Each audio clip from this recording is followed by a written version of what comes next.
श्री परमात्मने नमः। यथार्थ गीता, श्रीमद्भगवत गीता, अथ द्वादशोऽध्यायः। एकादश अध्याय के अंत में श्री कृष्ण ने बारंबार बल दिया था कि अर्जुन, मेरा यह स्वरूप जिसे तूने देखा तेरे सिवाय न पहले कभी देखा गया है और न भविष्य में कोई देख सकेगा। मैं न तप से, न यज्ञ से और न दान से ही देखे जाने को सुलभ हूं, किंतु अनन्य भक्ति के द्वारा अर्थात मेरे अतिरिक्त अन्यत्र कहीं श्रद्धा बिखेरने न पाए, निरंतर तैल धारावत मेरे चिंतन के द्वारा ठीक इसी प्रकार जैसा तूने देखा मैं प्रत्यक्ष देखने के लिए, तत्व से साक्षात जानने के लिए और प्रवेश करने के लिए भी सुलभ हूं। अतः अर्जुन, तू निरंतर मेरा ही चिंतन कर, भक्त बन। अध्याय के अंत में उन्होंने कहा था, अर्जुन, तू मेरे ही द्वारा निर्धारित किए गए कर्म को कर, मत परमः, अपितु मेरे परायण होकर कर। अनन्य भक्ति ही उसकी प्राप्ति का माध्यम है। इस पर अर्जुन का प्रश्न स्वाभाविक था कि जो अव्यक्त अक्षर की उपासना करते हैं, इन दोनों में श्रेष्ठ कौन है? अर्जुन उवाच,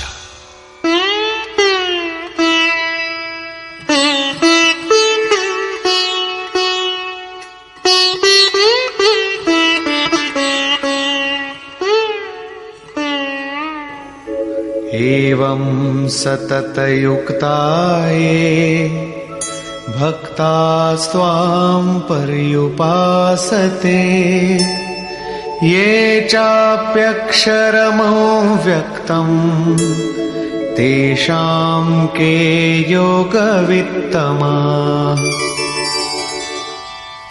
एवं अर्थात इस प्रकार जो अभी अभी आपने विधि बताई है, ठीक इसी विधि के अनुसार अनन्य भक्ति से आपकी शरण लेकर, आपसे निरंतर संयुक्त होकर आपको भली प्रकार उपासते हैं, और दूसरे जो आपकी शरण न लेकर स्वतंत्र रूप से अपने भरोसे उसी अक्षय और अव्यक्त स्वरूप की उपासना करते हैं जिसमें आप भी स्थित हैं, इन दोनों प्रकार के भक्तों में अधिक उत्तम योगवेत्ता कौन है? इस पर योगेश्वर श्री कृष्ण ने कहा, श्री भगवान उवाच,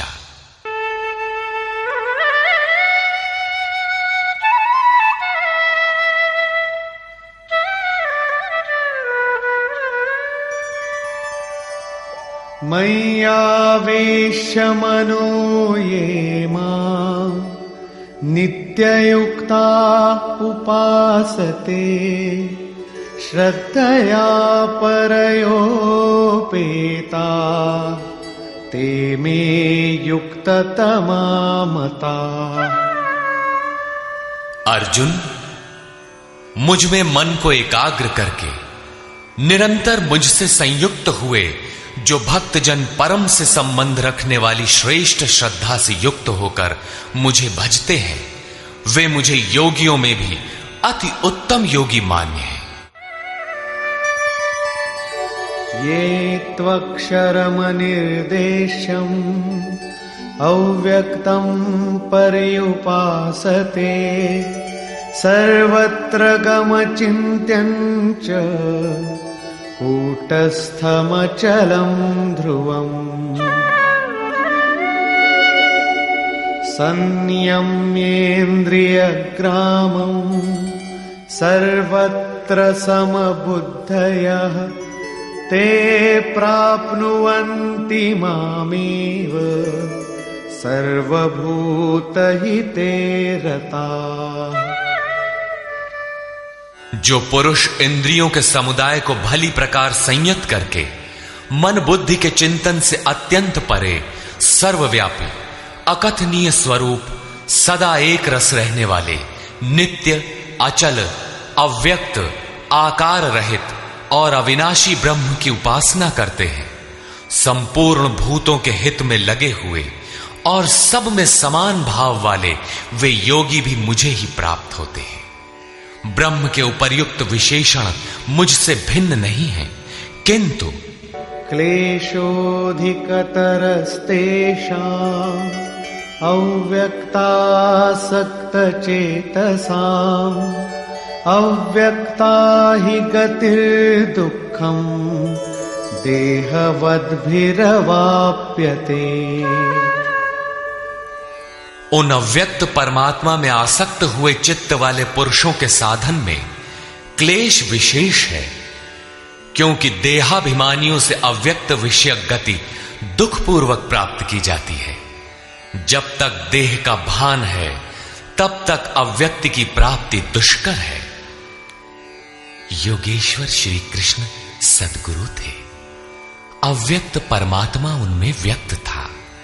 वे कहते हैं कि महापुरुष की शरण न लेकर जो साधक अपनी शक्ति समझते हुए आगे बढ़ता है कि मैं इस अवस्था में हूं, आगे इस अवस्था में जाऊंगा, मैं अपने ही अव्यक्त शरीर को प्राप्त होऊंगा, वो मेरा ही रूप होगा, मैं वही हूं। इस प्रकार सोचते प्राप्ति की प्रतीक्षा न करके अपने शरीर को ही सोहम कहने लगता है। यही इस मार्ग में सबसे बड़ी बाधा है। वो दुःखालियम अशाश्वतम में ही घूम फिर कर खड़ा हो जाता है। किंतु जो मेरी शरण लेकर चलता है वो ये तु सर्वाणि कर्माणि मयि सन्न्यस्य मत्पराः अनन्येनैव योगेन मां ध्यायन्त उपासते। जो मेरे परायण होकर संपूर्ण कर्मों अर्थात आराधना को मुझ में अर्पण करके अनन्य भाव से योग अर्थात आराधना प्रक्रिया के द्वारा निरंतर चिंतन करते हुए भजते हैं। तेषामहं समुद्धर्ता मृत्यु संसार सागरात् भवामि न चिरात् पार्थ मय्यावेशित चेतसाम्। केवल मुझ में चित्त लगाने वाले उन भक्तों का मैं शीघ्र ही मृत्यु रूपी संसार से उद्धार करने वाला होता हूं। इस प्रकार चित्त लगाने की प्रेरणा और विधि पर योगेश्वर प्रकाश डालते हैं।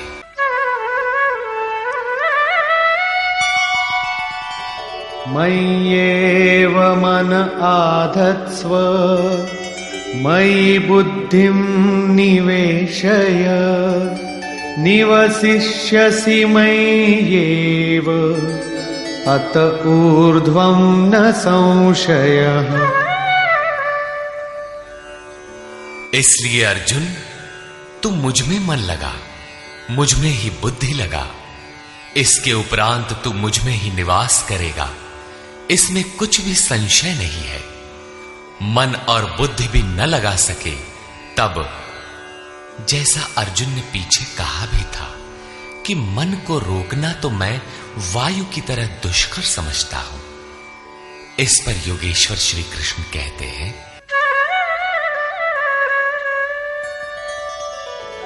अथ चित्तं समाधातुं न शक्नोषि मयि स्थिरम् अभ्यासयोगेन ततो मामिच्छाप्तुं धनंजय। यदि तू मन को मुझ में अचल स्थापित करने में समर्थ नहीं है तो हे अर्जुन, योग के अभ्यास द्वारा मुझे प्राप्त होने की इच्छा कर। अर्थात जहां भी चित्त जाए वहां से घसीट कर उसे आराधना चिंतन क्रिया में लगाने का नाम अभ्यास है।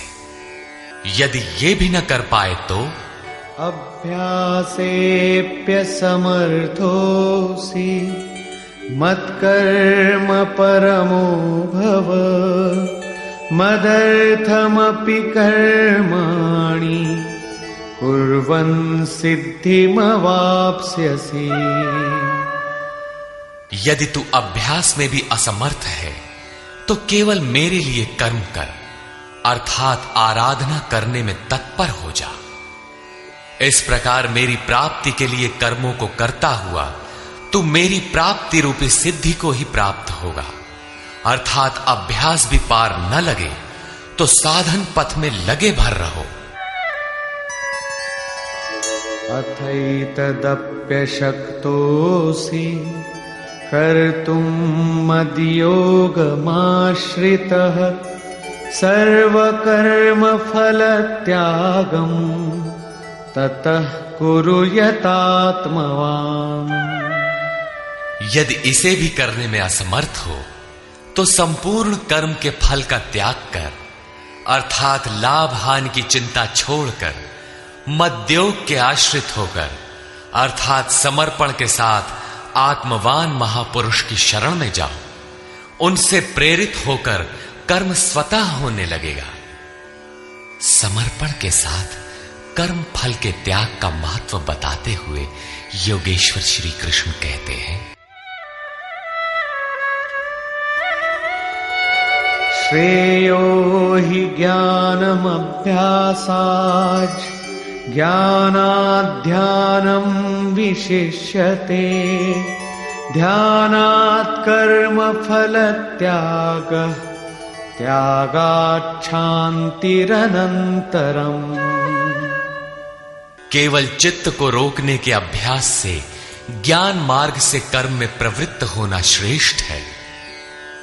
ज्ञान माध्यम से कर्म को कार्य रूप देने की अपेक्षा ध्यान श्रेष्ठ है, क्योंकि ध्यान में इष्ट रहता ही है। ध्यान से भी संपूर्ण कर्मों के फल का त्याग श्रेष्ठ है, क्योंकि इष्ट के प्रति समर्पण के साथ ही योग पर दृष्टि रखते हुए कर्म फल का त्याग करने से उनके योग क्षेम की जिम्मेदारी इष्ट की हो जाती है। इसलिए इस त्याग से वो तत्काल ही परम शांति को प्राप्त हो जाता है। अभी तक योगेश्वर श्री कृष्ण ने बताया कि अव्यक्त की उपासना करने वाले ज्ञान मार्गी से समर्पण के साथ कर्म करने वाला निष्काम कर्मयोगी श्रेष्ठ है। दोनों एक ही कर्म करते हैं, किंतु ज्ञान मार्गी के पथ में व्यवधान अधिक है। उसके लाभ हानि की जिम्मेदारी स्वयं पर रहती है, जबकि समर्पित भक्ति की जिम्मेदारी महापुरुष पर होती है। इसलिए वो कर्म फल त्याग द्वारा शीघ्र ही शांति को प्राप्त होता है। अब शांति प्राप्त पुरुष के लक्षण बताते हैं।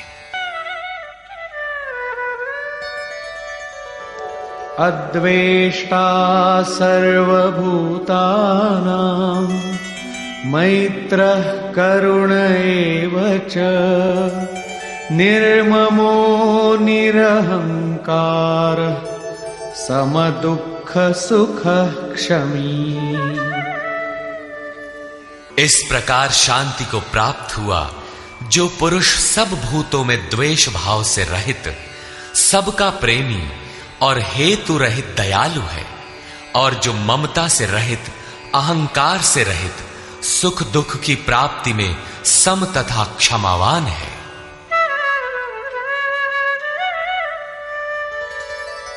संतुष्टः सततं योगी यतात्मा दृढ़निश्चयः मय्यर्पितमनो बुद्धिः यो मद्भक्तः स मे प्रियः। जो निरंतर योग की पराकाष्ठा से संयुक्त है, लाभ तथा हानि में संतुष्ट है, मन तथा इंद्रियों सहित शरीर को वश में किए हुए है, दृढ़ निश्चय वाला है, वो मुझ में अर्पित मन बुद्धि वाला मेरा भक्त मुझे प्रिय है। यस्मान्नो द्विजते लोको लोकान्नो द्विजते च यः हर्षामर्षभयोद्वेगैर् मुक्तो यः स च मे प्रियः। जिससे कोई भी जीव उद्वेग को प्राप्त नहीं होता और जो स्वयं भी किसी जीव से उद्विग्न नहीं होता, हर्ष, संताप, भय और समस्त विक्षोभों से मुक्त है, वो भक्त मुझे प्रिय है। साधकों के लिए यह श्लोक अत्यंत उपयोगी है। उन्हें इस ढंग से रहना चाहिए कि उनके द्वारा किसी के मन को ठेस न लगे। इतना तो साधक कर सकता है, किंतु दूसरे लोग इस आचरण से नहीं चलेंगे। वे तो संसारी हैं ही, वे तो आग उगलेंगे, कुछ भी कहेंगे, किंतु पथिक को चाहिए कि अपने हृदय में उनके द्वारा अर्थात उनके आघातों से भी उथल पुथल न हो, चिंतन में सुरत लगी रहे, क्रम न टूटे। उदाहरण के लिए आप स्वयं सड़क पर नियमानुकूल बाएं से चल रहे हैं, कोई मदिरा पीकर चला आ रहा है, उससे बचना भी आपकी जिम्मेदारी है। अनपेक्ष शुचिर्दक्ष उदासीनो गतव्यथः सर्वारंभ परित्यागी यो मद्भक्तः स मे प्रियः। जो पुरुष आकांक्षाओं से रहित सर्वथा पवित्र है, दक्ष अर्थात आराधना का विशेषज्ञ है, अर्थात ऐसा नहीं कि चोरी करता हो तो दक्ष है। श्री कृष्ण के अनुसार कर्म एक ही है, नियत कर्म, आराधना, चिंतन, उसमें जो दक्ष है। जो पक्ष विपक्ष से परे है, दुखों से मुक्त है, सभी आरंभों का त्यागी, वो मेरा भक्त मुझे प्रिय है। करने योग्य कोई क्रिया उसके द्वारा आरंभ होने के लिए शेष नहीं रहती।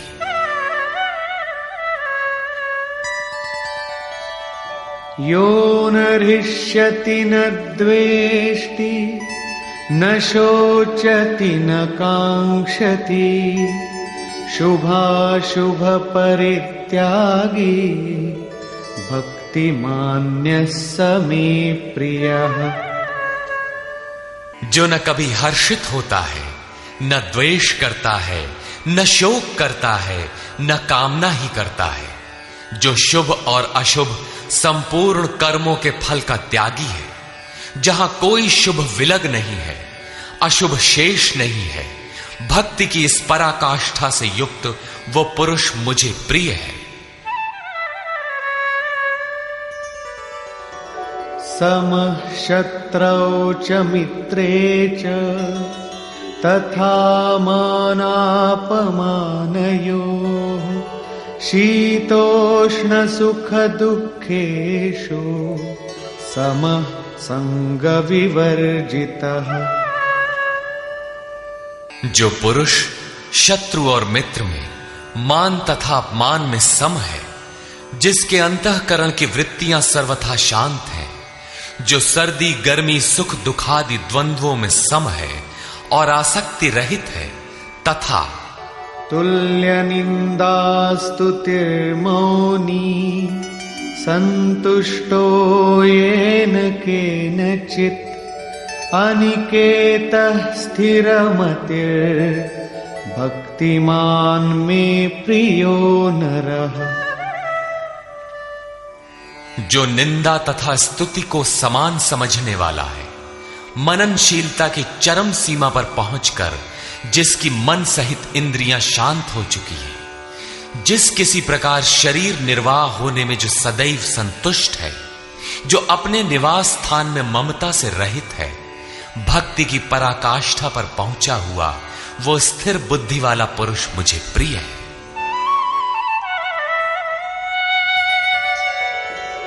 ये तु धर्म्यामृतमिदं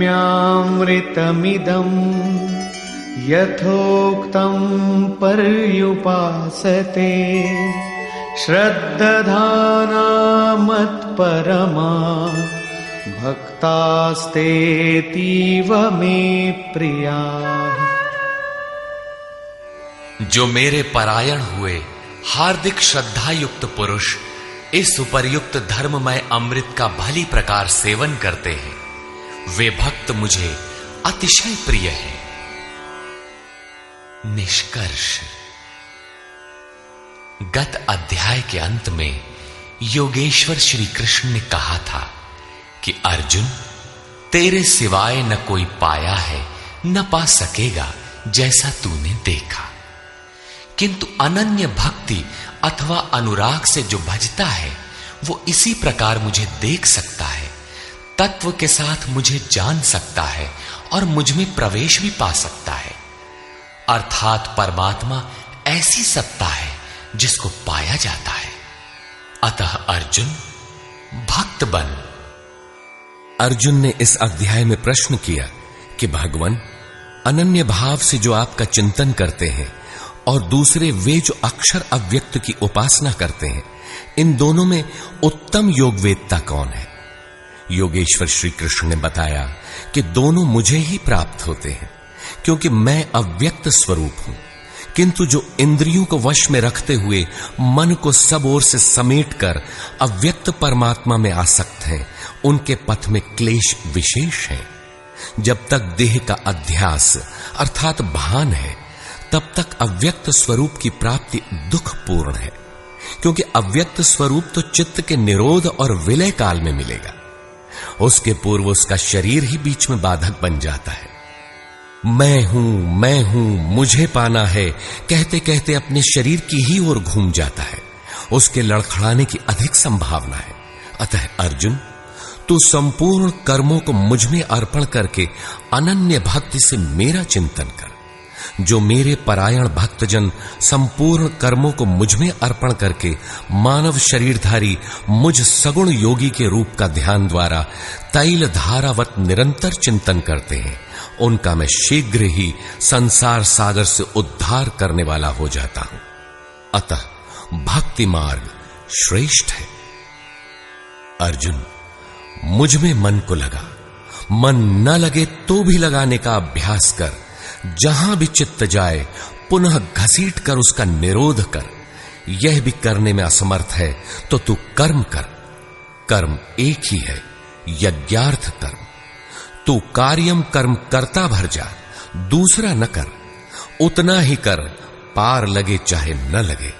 यदि यह भी करने में असमर्थ है तो स्थित प्रज्ञ आत्मवान तत्वज्ञ महापुरुष की शरण होकर संपूर्ण कर्म फलों का त्याग कर।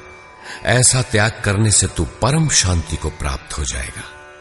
तत्पश्चात परम शांति को प्राप्त हुए भक्त के लक्षण बताते हुए योगेश्वर श्री कृष्ण ने कहा, जो संपूर्ण भूतों में द्वेष भाव से रहित है, जो करुणा से युक्त और दयालु है, ममता और अहंकार से रहित है, वह भक्त मुझे प्रिय है। जो ध्यान योग में निरंतर तत्पर और आत्मवान आत्मस्थित है, वह भक्त मुझे प्रिय है। जिससे न किसी को उद्वेग प्राप्त होता है और स्वयं भी जो किसी से उद्वेग को प्राप्त नहीं होता, ऐसा भक्त मुझे प्रिय है।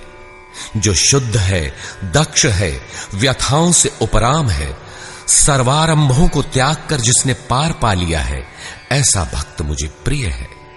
संपूर्ण कामनाओं का त्यागी और शुभाशुभों का पार पाने वाला भक्त मुझे प्रिय है। जो निंदा और स्तुति में समान और मौन है, मन सहित जिसकी इंद्रियां शांत और मौन है, जो किसी भी प्रकार शरीर निर्वाह में संतुष्ट और रहने के स्थान में ममता से रहित है, शरीर रक्षा में भी जिसकी आसक्ति नहीं है, ऐसा स्थित प्रज्ञ भक्तिमान पुरुष मुझे प्रिय है। इस प्रकार श्लोक 11 से 19 तक योगेश्वर श्री कृष्ण ने शांति प्राप्त योग युक्त भक्त की रहनी पर प्रकाश डाला, जो साधकों के लिए उपादेय है। अंत में निर्णय देते हुए उन्होंने कहा, अर्जुन, जो मेरे परायण हुए अनन्य श्रद्धा से युक्त पुरुष इस ऊपर कहे हुए धर्ममय अमृत को निष्काम भाव से भली प्रकार आचरण में ढालते हैं, वे भक्त मुझे अतिशय प्रिय है। अतः समर्पण के साथ इस कर्म में प्रवृत्त होना श्रेयतर है, क्योंकि उसके हान लाभ की जिम्मेदारी वह इष्ट सद्गुरु अपने ऊपर ले लेते हैं। यहां श्री कृष्ण ने स्वरूपस्थ महापुरुष के लक्षण बताए, उनकी शरण में जाने को कहा और अंत में अपनी शरण में आने की प्रेरणा देकर उन महापुरुषों के समकक्ष अपने को घोषित किया। श्री कृष्ण एक योगी महात्मा थे। इस अध्याय में भक्ति को श्रेष्ठ बताया गया, अतः इस अध्याय का नामकरण भक्ति योग युक्ति संगत है। ओम तत्सदिति श्रीमद्भगवद गीता सूपनिषत्सु ब्रह्म विद्यायाम योग शास्त्रे श्री कृष्णा अर्जुन संवादे भक्ति योग नाम 12वां। इस प्रकार स्वामी अड़गड़ानंद कृत श्रीमद्भगवद गीता के भाष्य यथार्थ गीता का 12वां अध्याय पूर्ण होता है। हरि ओम तत्सत।